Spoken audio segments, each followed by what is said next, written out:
By January 2024, the Belgorod border zone had become one of the most unpredictable frontiers of the war in Ukraine. Drone strikes, artillery, and cross-border raids blurred the lines between offense and defense. In one such mission, a small pro-Ukrainian detachment, likely Russian volunteers fighting for Ukraine, moved under the cover of snow into a wooded section of the border. They knew Russian supply convoys used narrow tracks through the forest to avoid drone detection. The terrain was perfect for an ambush, limited visibility, fallen logs for cover, and snow muffling their every step. Their ambush plan was textbook: hit the lead vehicle to block the path forward, and then hit the last vehicle to seal in the exit. Then all they had to do was let chaos take care of the rest.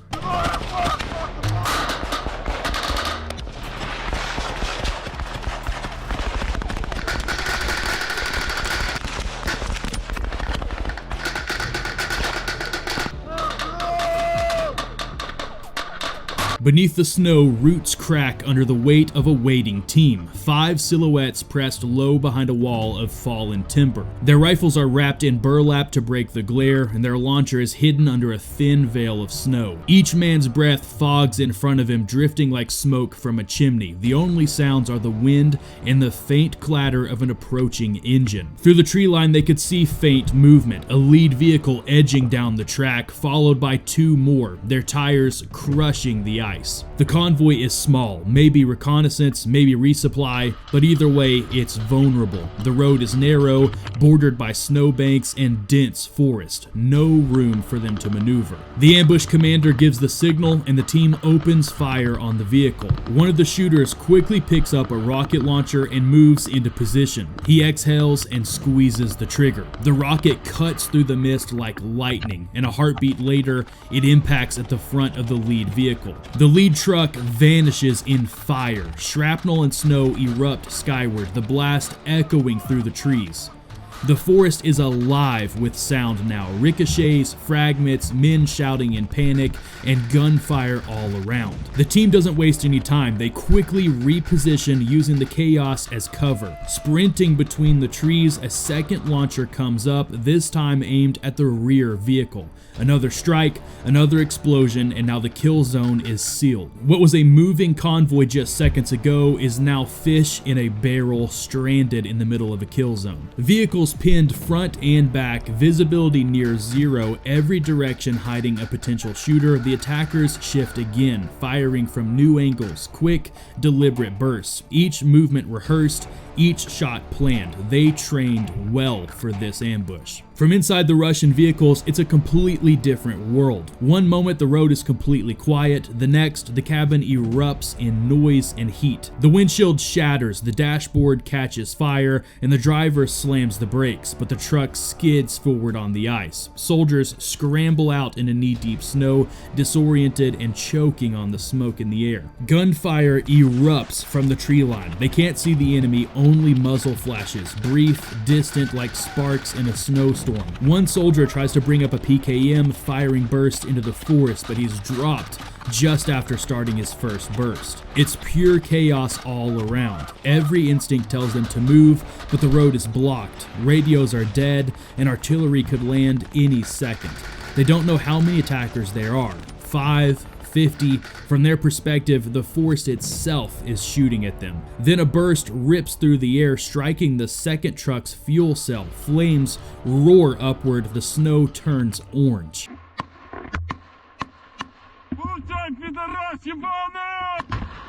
Moments like this define modern warfare: precision, speed, and chaos compressed into seconds. The ambush at Belgorod showed that even deep within Russian territory, nowhere is truly safe. For the men in those trucks, the war was no longer across the border, it had come home. Their forest is burning. Flames cut through the snowfall like torchlight in a fog. The crackle of burning fuel drowns out everything: the shouting, the gunfire, even the wind. For the ambush team, this sound means one thing: time's up. Within seconds, Russian reinforcements will be moving. Drones overhead, artillery batteries spinning up. The window to escape is closing fast. The team melts back into the woods, moving in pairs. No talking, just hand signals and rhythm. They step in each other's footprints to hide their trail. Every man carries his launcher tube on a sling, empty and useless now, but proof of the strike. They navigate by memory and the faint blue glow of a GPS wrist display, weaving between trees and frozen streams. Each kilometer they put between themselves and the ambush site is another heartbeat closer to survival. Behind them, the forest flickers orange. Ahead, nothing but silence. A single quadcopter drone trails above the tree line, recording from a distance, capturing the aftermath for intelligence review and inevitably for the internet.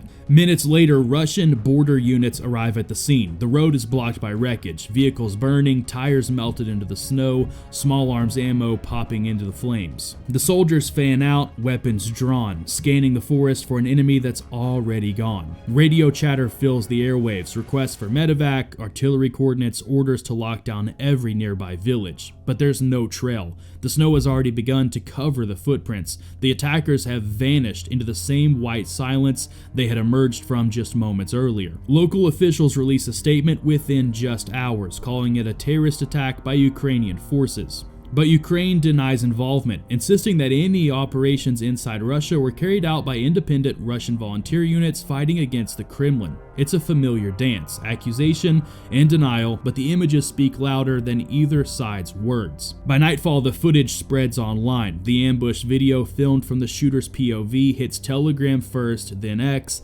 then YouTube. Dozens of reposts, captions in Russian, Ukrainian, and English. Some claim it's Belgorod, others call it Kursk. A few insist it's all staged. But the visuals are undeniable. Snow, forced explosion, and unmistakable Russian vehicles. In the information age, the battle doesn't end with explosions. It continues in pixels and headlines. Every clip becomes ammunition. Every frame becomes proof for one narrative or another. Back across the border, their small team finally reaches a frozen gully where a pickup truck waits, its engine idling low under a tarp.